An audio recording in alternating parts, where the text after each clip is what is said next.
Clifton Manning. Do you prefer Cliff or Clifton? Cliff is fine. All right. Well, the official name is Clifton Manning, but the man himself right there, Cliff Manning, is with me tonight. And we're going to be talking about what else? The basic tenets of nonfiction branding, and especially how it applies to not only building a personal brand, but achieving your dreams. Because, Cliff, I'm all about, obviously, nonfiction brand as my kind of tentpole idea around which I dance every day, because it's the centering thing in everything I do. You've got the same type of thing going on with your Dream Octane idea. But before we start talking about Dream Octane, why don't you give us about 30 seconds on who you are, what you do, and how you do it? Well, first, DP, I definitely want to thank you for having me on the show. This is an honor for me. You were a guest on my show, the Niche Finder podcast, and you were phenomenal. And that podcast will be coming out in the next couple of weeks. To answer your question, though, my name is Clifton C. Manning. I am the author of Dream Octane, the 7 steps to discover, develop, and deliver your niche. That's what I do by night. You know, I like to write. That's my thing. But by day, I work as an administrator. I've been working in the last 20 years, working in healthcare, working in urban hospital, right in the center of Newark, New Jersey. And it is really a privilege to be able to serve patients that way. I work in the imaging department, in administration, and the leadership of that, managing multiple different parts of imaging. So we become like the eyes of physicians. So that's what I do by day, and by night. Let's go back to the book that I was just sharing with you. It's Dream Octane. As I said, the 7 steps to discover, develop, and deliver your niche. This is a book, as we probably, I would imagine, get into a little bit more, that really is all about how to not only to discover what you have in abundance in you, but also develop it. And when you develop it, you can't just stop there, but now you got to figure out a way on how to deliver it. Instead of trying to figure it out all on your own, I wrote a book about it. It took me a couple years to do it, but I think that it's something that could add value to you and actually save you time on your journey towards success. You're like a whole lot of people who listen to this podcast, people who have got a day job, but a night joy. I like to describe it that way. It's like my day job is what feeds my kids, but my night joy is what feeds my soul, so that I can feed my kids with that kind of soulfulness, that joyfulness. And the cool thing is, you've decided to take your own idea and niche yourself down to a very specific thing, which is kind of this system process to help other people achieve their dreams through actionable stuff. It's not just theoretical, right? There's a lot of actionable ideas, tips, techniques, tricks, and stuff like that. You talk about them in your podcast, which we should probably talk about right off the bat, which is the Niche Finder podcast. And that's how often does that come out? So it comes out weekly, pretty much every Friday it comes out. It's on all the major podcast platforms. Our main hosting platform is podbean.com. That's where we started, but we now stream on Apple, stream on Spotify, Google, and any major podcast listening platform that you listen to. And so the elevator pitch for the Niche Finder podcast is where Dream Octane focuses on an individual who feel like they have something of value, but they don't exactly know how to pull that thing out. So they start from the discovery of what they have in abundance, or their gift or niche, whatever term you want to use, and bringing that through development into expertise. The Niche Finder podcast is the same process, but it's done in reverse. So the Niche Finder podcast starts with experts to describe what their beginning was. And in that process of taking you through their beginning, the goal is really for the listening audience to be able to give them tips, tricks, and just helpful secrets that can help accelerate their journey on their way to their success. So that, in a nutshell, is what the Dream Octane, the book, as well as the Niche Finder podcast, is all about. I'm going to guess. I like to do this. I like to take a stab at stuff and see, or throw spaghetti at the wall, if you will, and see if it sticks. And one of those things is that you talked about, you start with experts and kind of deconstruct on how they became experts and known and things like that. How many of them started out knowing exactly what their niche was versus how many kind of discovered their way toward their niche as opposed to knowing it from the get? It's such a great question. One thing that I find, and to answer your question, it varies from person to person. But I do believe that most people have a glimpse of what their niche could be. It's not so much what I found in interviewing. So we're on episode like 55, and 80% of the Niche Finder podcast is all about interviewing guests. The one common denominator that I find among highly successful people is not that they don't know what their niche was or know what their gift was, or they happen to stumble upon it, is that they felt unqualified. They felt like they didn't have what it took to make it to the next level, or this thing that they had that came easy to them probably wasn't, they took it lightly. But that's the real value. And, many of them even articulated that they struggled with imposter syndrome. I knew I could relate to them because I myself, in my journey, and I talk about this in the book, I know what it feels like to sit in the hospital and sit inside around a table surrounded by doctors and other administrators. When I first got into leadership, because all I had was my associate's degree in applied science. So I'm around with all these other highly skilled, highly qualified people, but yet I got to perform at the level that they're performing on as a leader or above.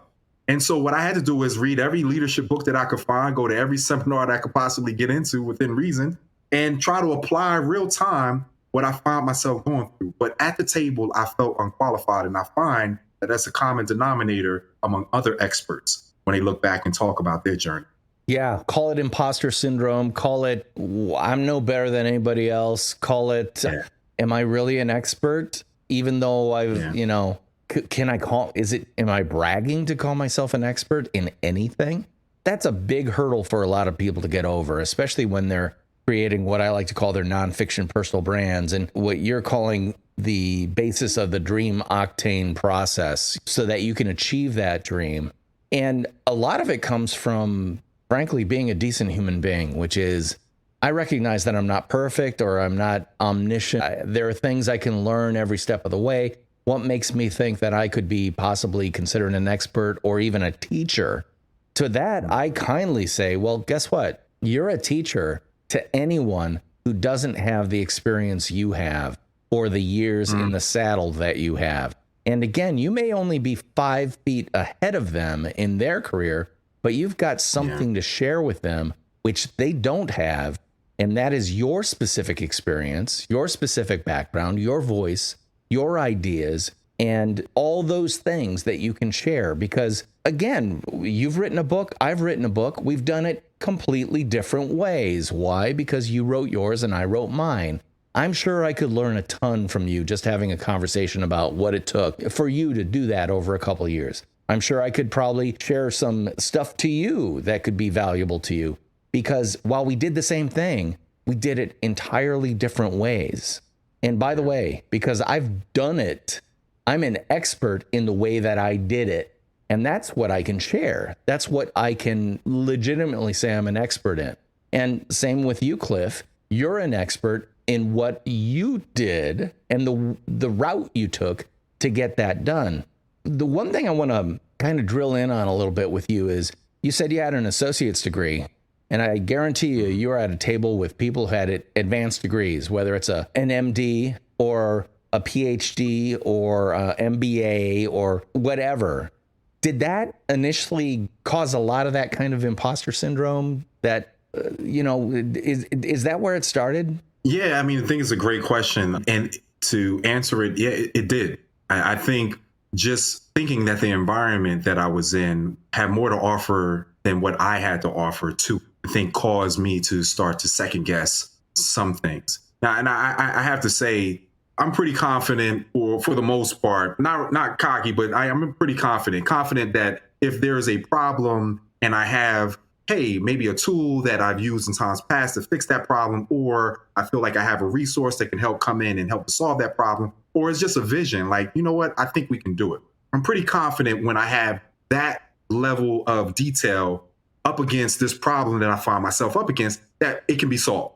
What I've learned over time is that in many of these situations, the answer to the problem or the solution to the problem is often nestled inside of it. But again, to your point, when I was inside of that, before I became or got to that level of understanding, there was still some struggle that I found myself up against. I had internal struggles, I had external struggles, I had roadblocks that I had to overcome. And so the journey became just that for me. You know, it's interesting. As you were talking, I was thinking about Theodore Roosevelt, and he was talking, he shared in one of his speeches a great quote that I love to share with your audience. He said, "It's not the critic who counts. It's not the man who points out how the strong man stumbles or where the doer of deeds could have done better." He said, "The credit belongs to the man who actually is in the arena, who knows at best the end of high achievement, and who at worst, if he fails, at least fails while daring great, so that his place can never be with those cold and timid souls who know neither victory nor defeat." It's in these moments when we find ourselves up against the challenge, up against that hurdle, up against that roadblock, that we can push through by faith or by focus or whatever our motivation is, but we have just got to keep going, because it's in those moments, it could be in those moments that's helping us to be, as I put it in Dream Octane's book, it could be a refinery for us and making us actually better. I love that. You know, that quote, that Teddy Roosevelt quote, is cited by everybody, not only from you, but also people like Brene Brown. Her book, Daring Greatly, is based on that quote because it resonates so strongly with so many people, especially those people who are bound and determined to be in the arena, not on the outside looking in. And, you know, I know a lot of the listeners of your podcast, a lot of listeners of my podcast, they are dying to be in the arena, and they know they want to be in the arena. They almost need to be in there because of the nature of who they are, what they do, and how they do it. But they're always perhaps a little bit intimidated, as you were, by people who obviously are more expert than you could possibly be at any given thing. And bear with me a second as I kind of dive in through the name of your podcast, Niche Finder. It occurred to me, and I'm sure you probably are well aware of this, that by defining your niche very finely, you can say legitimately, I am an expert in this sliver of human endeavor. Yes. And that frees you from having to be an expert in everything else. It's almost like, well, for example, I have to put it in my experience terms because that's the way I look at the world through my personal experience.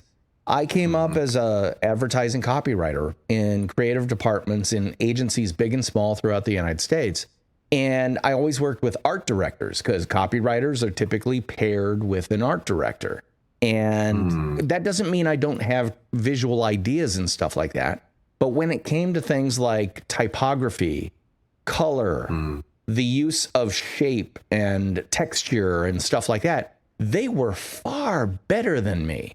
And when I was young and stupid, I thought I was good as them at those things. And I rapidly found out by actually working with people who were very, very good at what they do that, oh, they are so much better at what they do than I am. I need to defer to them on those things. And that doesn't mean I just say, yes, ma'am, and bow down in front of their ideas. But it meant that, you know what? Your taste is a little bit better than me. I was kind of seeing it this way, but I really love how you plussed what I thought was possible. You took the 5 that I gave you and added another 5, and now our idea is a 10. That's because you're an expert in what you do. I'm an expert in what I do. And 5 plus 5 equals 10. And ideally, the 2 sets of 5 actually equals 20 because they're even stronger. But that idea that by niching down into what you are truly an expert at, that should actually free you of a whole lot of weight, because you can say, you know what, I'm not an expert in that. I am an expert in this. Is that part of your thinking, especially when it comes to the Dream Octane process? Oh, yeah, absolutely. I'll tell you a quick story and tell the audience a quick story. The inception of Dream Octane really started for me when I was in my last semester of business school at Rutgers Executive MBA program in Newark, New Jersey. I was seated in class, maybe third row back from where my professor, Farouk Landana, was teaching. And he's a Jedi master when it comes down to teaching. He uses the force of macroeconomics to help us to bring clarity to these incredibly complex principles and make it simple. So he makes it relatable. But as we're in class, he begins to share with us how a country, all of its complexities back in the 1800s, would find what they had in abundance and use that to begin trading with another country. He called it the 6 steps to improve a country uses to improve its overall well-being. And he began to go through it. And it starts with step 1 is find what you have in abundance. Step 2 is where is that abundant factor used intensely? Step 3 is what's your comparative advantage? Now he says comparative, not competitive advantage. And then go on to the next step of eliminating trade barriers and so on and so forth. So it went through 6 steps, and it was several economists that came together that he put together these 6 steps.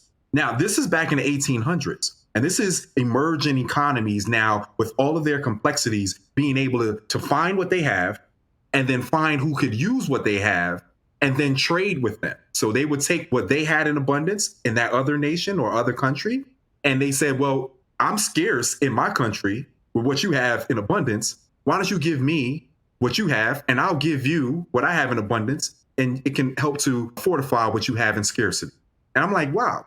While I'm in class, an epiphany, a light bulb goes off in my head. And I say, wait, if a country could do that, why can't we? And so that's how the 6 steps that a country uses back in the 1800s was applied and overlaid onto the 7 steps that one can do to find their niche. And ultimately, just real quick, to bow tie all of this, the goal is really to find your one thing in the discovery aspect of it, because there's 3 different segments of the book. There's a discovery portion of it, which is you finding what you do well or have done well. The second part of it is developing what you have done well and focusing on that one thing, rinse and repeat. And then the last segment, the delivery portion of it, is all about how you can now deliver that one thing. And one thing that Robert Kiyosaki said, and I mentioned this in the book, he says, you want to have focus. And how does he describe focus? He uses it as an acrostic that says, focus is follow one course until successful. And so that's what it's all about. Find your one thing, refine your one thing, and then deliver your one thing. And you're just going to rinse and repeat that process. Oh, my gosh. I love looking at different ways to frame similar ideas. So the economic example you gave, all of a sudden I'm going, oh, that makes such sense, because like Saudi Arabia, tons of oil, but they don't have wood products or, all these other things, and they never will. And perhaps we always think that every country has all the same stuff. No, they don't. They are literally, they have an abundance of X, but they don't have Y, A, B, C, or D. And that's the same as you're saying with a human. I may have a pretty good visual taste and maybe a fair eye when it comes to color, but I'm not as good as an art director who has trained and just more talented in those areas than I am. The same way that while they may have verbal ideas that they can articulate in words, almost 100% of the time I can take what they've written and make it sharper and more memorable. Why? Because that's where my skill set, my talent pool lies, And so if I'm understanding you correctly, you're saying take a deep look at what your talents are, not only what your interests are, but what your talents are, and align whatever you're doing and find the niche that those talents, that desire is suited for.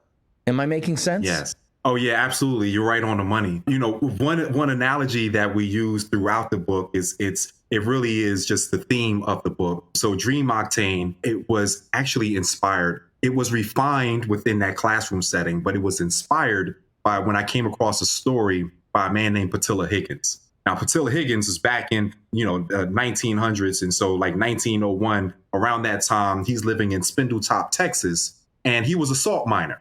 And the thing about salt mining is that during the research, I found out that salt miners sometimes stumbled upon oil reserves in the ground because it is the salt deposits that causes over time, it causes the fossil fuel actually to be formed within these salt pockets, right? And so here it is, a salt miner. He's in Spindletop, Texas. He begins to see signs of what he believes to be an area where a reservoir could be. Brought experts in, they're like, you're crazy. Brought somebody else in, they're like, you're sick. What are you saying? This place is barren. It's been barren for years. Eventually, they began drilling there after years. And in January, I believe it was 1901, they actually hit oil. But not only did they hit oil, not only did they strike oil, but it became the highest producing oil reserve of its time. Now, Attila Hagen started with a barren area where people said that he was crazy when they said it was something of value there, but then eventually it was a geyser there. And quite often that happens to us as individuals. Like we may have this gift, this niche. I mean, for you, it's copywriting. It's like you have this gift with words, and that's something that most people overlook. It's dormant, right? It's just like barren land. But every once in a while, you may find somebody who can, a coach, for example, who can go in and they can ignite that niche, that gift, that calling that you have inside of you. They can help you to refine it and help you to discover it. But then when you discover it, just like finding oil in the ground, you have got to get it. You can't just take the oil out of the ground as crude oil and put it into your engine. It's going to destroy your engine. You have got to refine it. The same thing with your gift. You can have raw talents. You can have raw abilities. But you got to go through the refinery process. You got to start serving that gift. And as you serve, in step 4 of my book, it is finding what you have that's unique about you, but it's helpful to others. And as you begin to give it to others, you now start to make that one thing a lot better until eventually you can get to a step 6 where you can now give it to a wider audience. Yeah, I love that metaphor, man. I tell you, the funny thing is, that when I go through my process with other people and developing their nonfiction brand, whether it's a small business or an individual, I'll often refer to it in mining terms. Literally, what we're going to do is we're going to go to an area, we're going to mine that, and we're going to look for grains of gold, little grains of gold, and we're going to aggregate those grains of gold into this lovely nugget. And then we're going to refine that nugget into a piece of presentation jewelry that you will wear every single day with the certain knowledge that it is 100% aligned with who you actually are, what you do, and how you do it, and your true value. We're obviously on the same page. But the big thing that both of our metaphors are doing are, you got to do some mining. You got to start digging. And sometimes you got to dig a little bit deeper. And one of the things I really liked what you just said, sometimes you need someone else to come along with you, to be able to say, you know what? In my case, DP, I see on your walls, you got guitars, you must be a musician. And the answer is, no, I love music, but I know where my talents lay in. I have a certain music aptitude, but I'm not good enough to be a professional musician. In fact, the reason I have all these guitars actually goes back to the fact that I'm a writer who would write poetry in the form of music, songs. And I learned to play guitar so that I could take my words and turn them into songs. So again, on the surface, you might say, look at all the guitars, you must be a guitar player. And it's like, I'm an okay guitar player. Mostly I'm a guitar buyer, but to be honest, but I'm no hardcore guitar player. However, the guitars are a tool that allow me to actually do the thing that I'm most suited for, which is using the written word to take ideas, turn them into musical thoughts or poetic thoughts, etc. For me, it's like, it all goes back to the word. But then I would say, yeah, but it's not about the words either. The words are the medium for what you really are, which is a storyteller. And if you really dig down deep, even further, I'm a performer. I'm a performer who tells stories via the written word. Do you see? That's literally going past the salt, going past the crude oil. It's going even deeper to the very first concept, which is, you're a storyteller. But you're a performer first, because would you tell stories without being able to perform it? Or what's most important to you? Why do I do a podcast when I'm a writer? Shouldn't I be doing a blog? For some reason, and I've told this story before on this podcast, I've tried to start a blog 50 different times and never gotten past week 20. Meanwhile, this podcast, by the time it airs, it's going to be episode 200 and something. Wow. 4+ years of doing this podcast every week, because why? Say it with me. I'm a performer. I'm performing via the live stream. I'm performing via the audio. I love being in front of a mic and in front of a camera. I love sharing ideas. I love getting people excited. I'm a performer. And that only happens when you have someone along with you to say, you know what? I know you say you like this, and it's absolutely an application of what you do, but what you really do is something completely different, or not different, but complementary to what you actually produce. Yes. And am I making sense to you? Oh yeah, no, absolutely. I think you're making a world of sense, and even going back to what you were saying, it reminds me of a segment that I mentioned in my book in chapter 6. It leads out with a story from the late Dr. Miles Monroe. It says he talks about the richest place on earth, and he says the richest and wealthiest place on earth, he says, surprisingly, is not the oil fields of Iraq or Saudi Arabia. He says, nor is it the diamond enriched or gold mines that's in South Africa, nor is it the uranium-filled soil of the Soviet Union. He said the wealthiest place in the world is a place that all of us, each one of us, may drive by on our way to work, and we may ride by it on our way back. He says the wealthiest place in the world is the graveyard.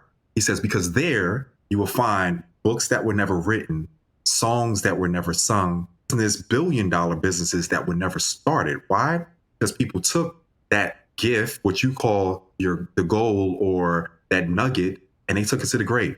And that's where we just want to ignite people to let them know, and using Dream Octane terms, that you have a reservoir of crude resources buried inside of you. At times, it may percolate to the surface. You may have some people who it's obvious that anybody can walk by. You don't have to be an expert to see that somebody like LeBron James is for sports. Or you don't have to be an expert to hear Celine Dion humming a song to know that she has a gift for singing, right? Like, so for some of us, that stuff is percolating, and they don't need much effort to drill. It's right there on the surface. For some of us, like Patilla Higgins' case, you got to drill. You have to believe, even when naysayers are saying, you know what, where you've gotten to in life, you're not going to amount up to anything, or your daddy wasn't anything, you won't be anything. That's what other people are saying. But you have a God-given niche, a God-given gift inside of you, and that's something that could be refined. That's something that can develop. Don't take it to the grave with you. If once you understand what your abundant factor is, it then gives us a responsibility to not only discover it, but develop it and deliver it. Oh man, yeah. I love that. And that graveyard analogy is so rich, and it's so true. Because oftentimes when people try to compare themselves to the success of others, I'll just point out to them and say, you think that person's good?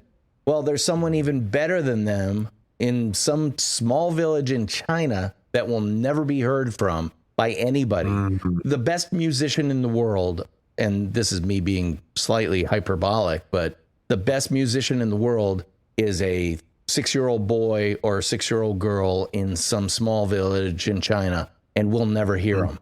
But we do hear the musicians who get out there and perform and share their style, their vibe, their spirit, their imagery, their voice, and all that stuff. We're on the same page when it comes to that, man. Because for years, I've said this on the podcast many times, I'm from the Midwest, where people are very feet on the ground.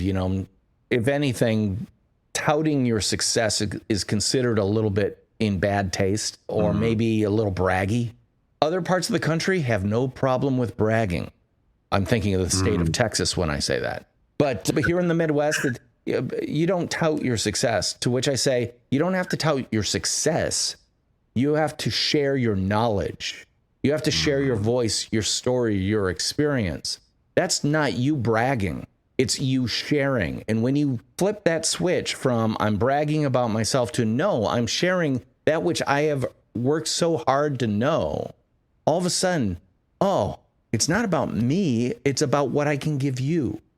And that, I think, is a great way for people who are trying to get over not the imposter syndrome, but the braggart fear, or a fear of a braggart syndrome. There's got to be a better phrase for that. I'll think of it and write a book about it. But it's that idea. I don't want to be a braggart. Well, I don't have to brag if I'm sharing. What am I sharing? My hard-earned expertise, the things I know, the things I love, the things I've learned.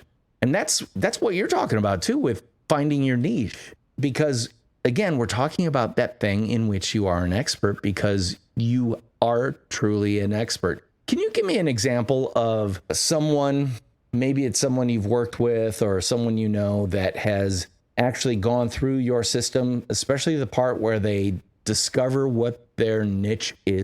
Oh, yes. So, it started out, and I talk about this in the book. I call her by alias Miss Charlie in the book.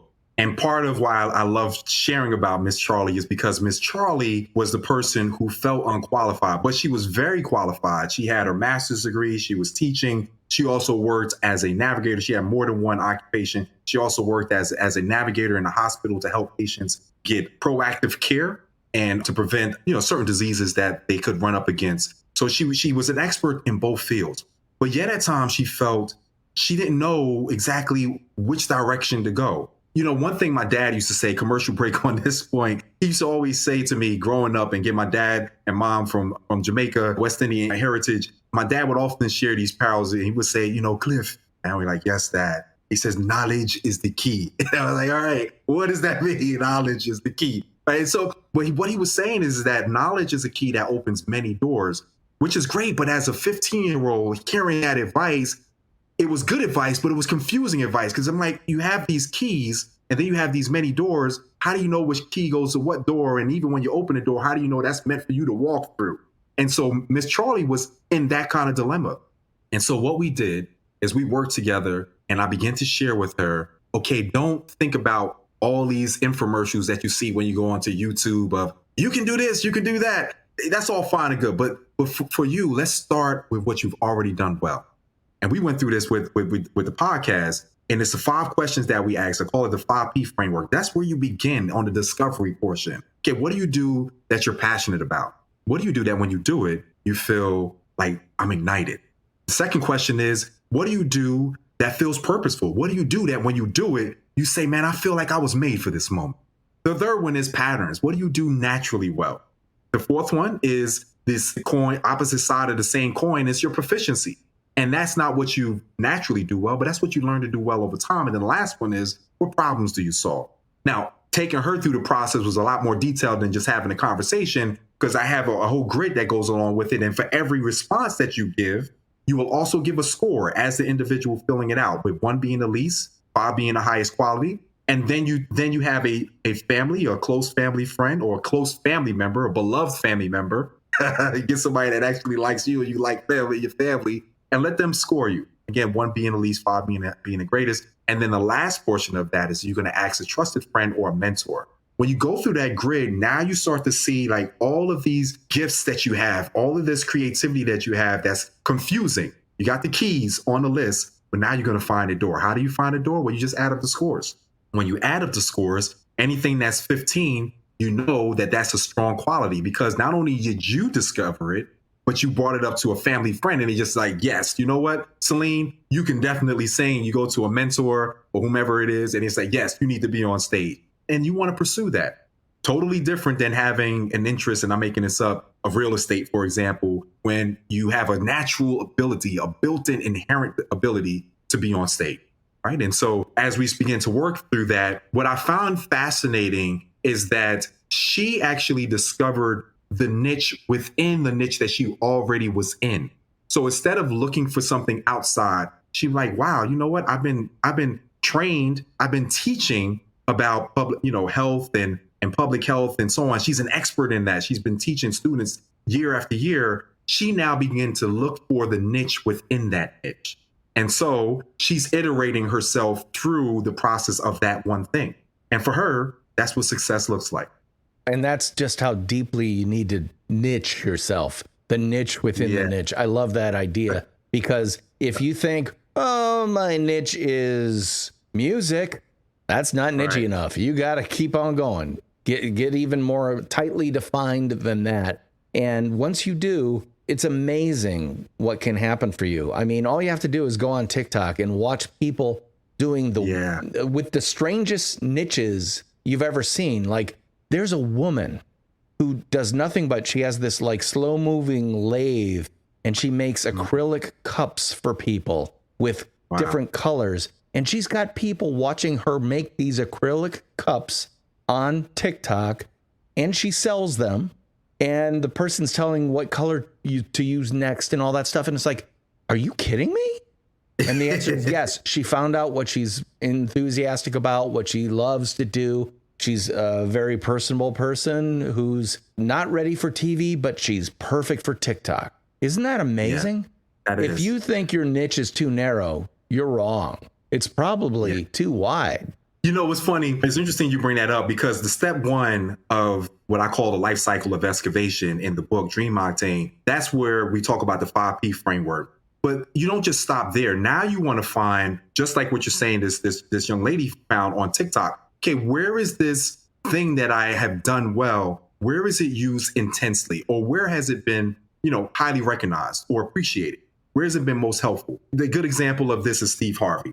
When Steve Harvey was 25 years old, his friend Gladys took him to a comedy show. She said, Steve, you're the funniest guy I know. Come to this comedy event with me. And he didn't even know what a comedy club was. Again, he's, from, kind of like a country upbringing. So he wasn't exposed to a lot of stuff. But as soon as he got there, he realized that there was a sign-up list. Now he, was writing different jokes and he was giving them away to a friend of his who would go to, I guess, these clubs and perform. But he never went and he never performed.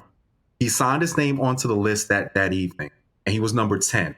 And as he sat there in the audience, realizing that it was a competition, and every comedian that went up, as he's sitting in the audience for the first time in this environment, he now begins to almost scrutinize, not in a bashing way, but just because his niche, he saw it on display and he's like, wow, if this person would have tweaked that ending, the punchline would have been much funnier. Or if the delivery could have been this. So he was critiquing each one, wishing that he was on a stage. So all 10 people went through. Actually, 10. One correction on the story. There was a list of 10 people already on the sheet, and he had to sign up for next week. That's what it was. And so when he listened to all 9 people, they went to call the 10th person, and when they called for the 10th person, nobody answered. And so they called again, and nobody answered. And he says, "Well, I guess this person chickened out. Let's go to next week's list." And they called Steve Harvey to the stage, and as soon as they did, it was like instantly, boom. It was like, here you are. His niche met its moment. He's now delivering his comedy. People are laughing, and he won. He won the $50. And the very next day, maybe this probably wasn't the best idea. He regretted it as he was homeless for 3 years after that. But he walked away from his job. He says, look, he said, I was born tonight. That's what he told his friend Gladys. And many times when I meet that moment, that's exactly how we feel. Steve Harvey is such a great example of someone who found his niche. I'm a big fan of his, and I've seen him. He had a talk show on broadcast TV that got canceled, but he always did an after or between breaks or whatever with the audience, and he would talk about it. And I remember him telling the story about the first time he went to the Apollo Theater in Harlem, and I think maybe I'm going to get some of the names wrong, but Jamie Foxx was there, Chris Rock was there, or people of that caliber. And Sinbad was the host of it, I think. The great comedian. Dwayne "The Rock" Johnson was there too. Yeah. Just huge. And he said everybody was bombing because the Apollo audience is the world's toughest audience. But he had lived in his car and he had dedicated his life to this. And he said, well, I'm going to do it. He got up there and he did his stuff and he just killed the audience. Because he knew his stuff, he knew himself, he knew the truth of who he was, who he is as a human being, and his story. And he told, his comedy comes from him. His comedy he talks about his family and his son and his wife and all that stuff. He doesn't talk about stuff he's not expert in. He talks about the stuff that he's totally expert in because he's experienced it. And I think Steve Harvey's an excellent example for anybody who wants to know how to be truly authentically you, and perform at the very highest level. I mean, the guy's very, very impressive. I got to tell you, Cliff, I really love talking with you because obviously we share a lot of the same points of view when it comes to the importance of identifying what I like to call the completely true, completely you personal brand you already are. Because that's the thing. I'm not talking about making something fictitious. I'm talking about packaging what you truly are in a way that people can understand it, can recognize it, prefer it, engage it with it, and ideally buy it. So yeah, is it a bit like packaging yourself like a packaged good, like cereal? Yeah, it is. Because let me tell you, I don't look for the words Captain Crunch if I want to go get Captain Crunch in the store. I look for that blue-hatted ship captain, grab the package and go. Because I know what the brand represents. And let me tell you, obviously, Clifton Manning, you got a lot to share. And one of the things I want to point out is that you do have a podcast of your own. And if you want to learn more about that, all you've got to do is head on over to wherever you get your fine podcasts for free and look up the Niche or Niche Finder podcast. This is me preferring niche. I don't know why that is. Oh yeah, I do remember. I'm a word guy. That's why. But anyway, get the Niche Finder podcast wherever you get fine podcasts for free. And evidently it comes out every Monday. Every Friday. All right. So a new episode. We're recording this on a Thursday. So I'm going to listen for a new episode tomorrow. And I hope you will too. If people wanted to contact you or engage with you on social media, how can they do that? Is there someplace they can go to learn more about you or maybe get a taste of what Dream Octane is all about? Yeah, absolutely. They can go on to dreamoctane.org. That's dreamoctane.org. I have a sample of the book there. And it's something that the beginning stages of helping people to discover, develop, and deliver their niche. You can also follow me. And again, this is brand new. I'm just new to this space. So still under construction, but you can definitely tag me on Facebook and Instagram. If you look up Clifton C Manning, that's Clifton C Manning. And again, I'm on Instagram, I'm on Facebook, and we're building out the YouTube channel right now. It's all in its infancy, but we're still feeding the baby. So we're watching them grow. Well, and that's the whole thing. I mean, again, I'm going to underline a couple things. The Teddy Roosevelt quote, get in the arena. You know you want to be in the arena if you're listening to this podcast. Get in the arena. Yeah, you might have to suffer some slings and arrows of outrageous fortune, to quote a different bard, but that's what you have to do. The beauty of it is, if you use the system that Cliff is talking about, it's all based on who you actually are, the truth of who you are, your strengths, your strongest strengths, not just your strengths, but your absolutely strongest strengths, the best things you have to offer. So definitely check that out. The Niche Finder podcast, wherever fine podcasts are absolutely free of charge. And check out dreamoctane.org, and you can get, I see here, a free PDF excerpt of Dream Octane emailed to you. So definitely head over to dreamoctane.org and sign up and get that form filled out and get that excerpt from the book.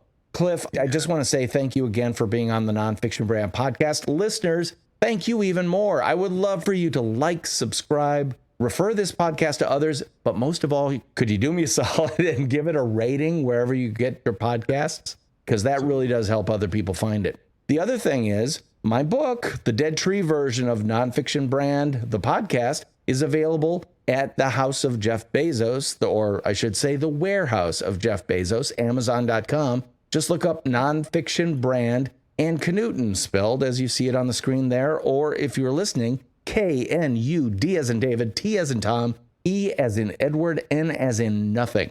You can get the Nonfiction Brand book there anytime you like. It's primable. Also, believe it or not, I just set up a Patreon. That's right. If you go to patreon.com/nonfictionbrand, you can support the podcast for as low as $1 a month. Wow. Think about that. Anyway, that's it for me this week. I'm DP Knudten, your host, and he is... And I'm Cliff Manning, author of Dream Octane, 7 Steps to Discover, Develop, and Deliver Your Value. Just one quick mantra that I want to just leave the audience with, that once you find your niche, you can believe it to be true, that we believe that if innovative change is an engine, your unique dream and ability could be its fuel. We look forward to hearing from you. Visit us on dreamoctane.org. Well, there you go. Dream Fuel. Love it. I'll talk to you guys next week. Bye-bye.